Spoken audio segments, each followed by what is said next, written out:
filming? What did I Can spoil? you guys refresh my memory? You were falling. We were talking about the stunt where you fell from the scaffolding. And then Tom said, well, I wasn't there. And then I went, I better not say anything.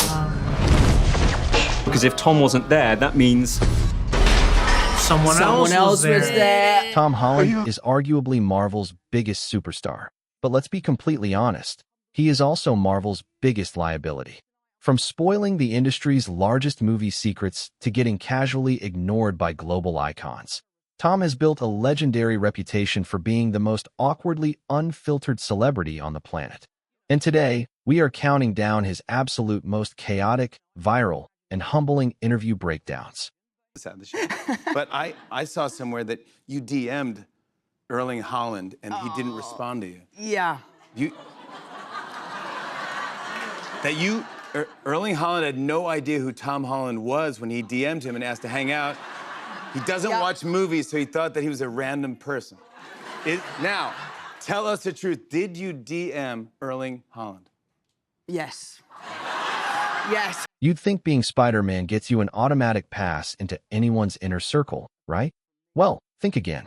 When Tom spotted Manchester City's legendary striker Erling Holland across a luxury hospitality suite in Monaco, he decided it was time to step up and shoot his shot. But things didn't exactly go according to plan. Yes, and I tell you what, that is exactly the type of humbling experience that is important for actors. Yeah. You know, once you like, think... I'll text him, I'll take him to dinner, not even a response. Not an excuse, not I'm busy tonight, I'm playing football, nada. Nothing. Imagine being a multi-millionaire Hollywood A-lister and getting left on read like a random fan account. Holland literally had no clue who Tom was because he simply doesn't watch movies. But as you're about to see, getting ignored is actually a running theme in Tom's everyday life. I have to tell you that I shouted at you the other day. What? Because I was driving through Richmond Park going home, shut up. and I saw you walking through the park. This is and I shouted at you, and you ignored me. Dang. Wow, dickhead. Wow. It's also the 5th time this has happened. So, Yes. yeah. So you know the theme. Are you Wow. stalking Too me at this famous. point? Yes, Tom Holland will literally drive past you in a public park, roll down his window, scream at you, and then complain about it during an international press junket when you don't hear him. The man has absolutely zero chill, which makes it even funnier when his own Marvel co-stars decide to put him in his place. Yeah, sorry. I'm going to give you this to make things right. We're back to being... This is a pin. Have a look at that. Could you read it out for me? Well, I wasn't there. It looked really fun. That's what happened. That moment was, if you remember it, when we last spoke for the last Spider film, Tom very nearly but didn't give away a spoiler. When Tom was preparing to play Peter Parker, he made a sarcastic joke to Marvel executives that he should go undercover at a real American high school. The problem? American executives do not understand British sarcasm at all. Before he knew it, Tom was packed off to a school full of actual geniuses. Suggested to Marvel that I should go to a high school undercover. Right. And it was completely a joke, and Marvel took it completely seriously. I guess they didn't get my British sarcasm. Yeah, they do that. And so the next thing I know, I was like, had a backpack with a pencil case on my way to Bronx School of Science. Oh, boy. Didn't let you go to actual class? Yes, yeah, I went to school with a fake name and a fake accent. Did you have a fake mother drop you off at the... Yeah, no, they She brought literally told the actual Spider-Man that he was completely nuts.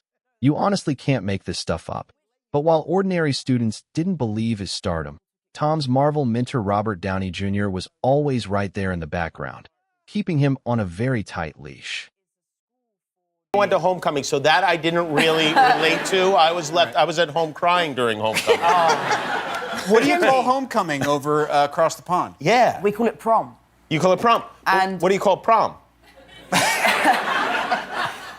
That was the whole thing. We got halfway through shooting the movie. I was like, by the way, what's a homecoming? Really? Yeah, we don't do that. Our proms are very different, though. In what way? Well, they serve booze at the prom. They do? Yeah.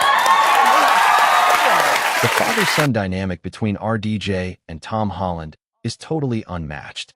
Downey even acted as his official British-to-American translator. But if you think his Marvel dad is tough on him, wait until you see how his real-life partner Zendaya treats his cinematic theories. Yeah, because you're 18. We have to drink ours in the parking lot before we get in. Exactly. That was half the fun.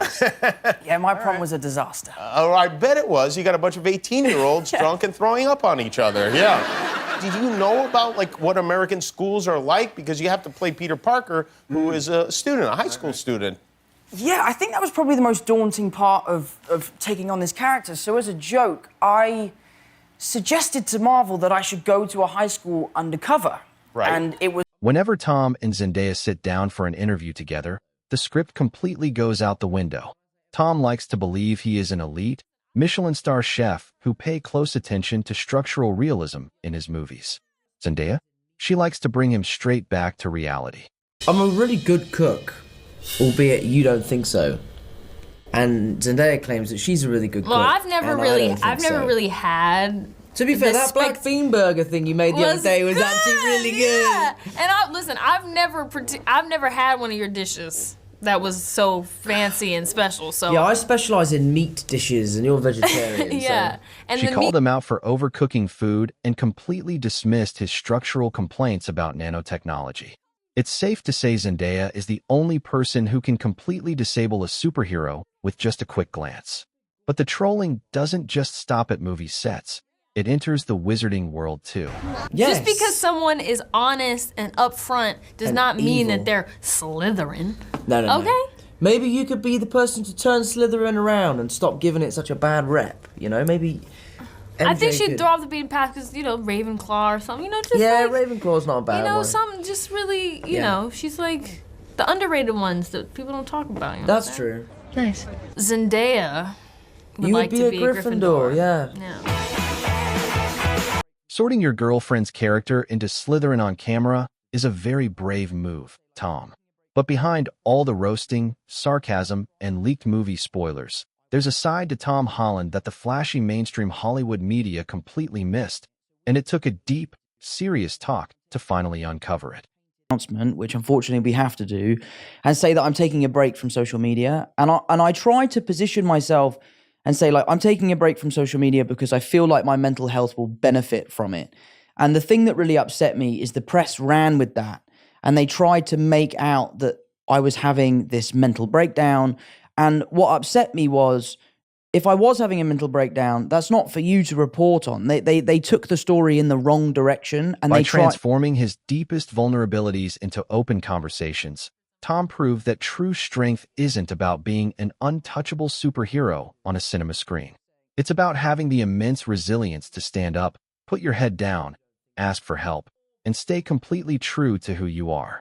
And honestly, that makes him way cooler than Spider-Man. Yeah. And the meat dish I heard you made, your brother said was awful. So I don't know. It wasn't awful. I It was heard just ever it so was slightly awful. overcooked. And when I say ever so slightly, I mean at least 20 minutes. It was in there for too long.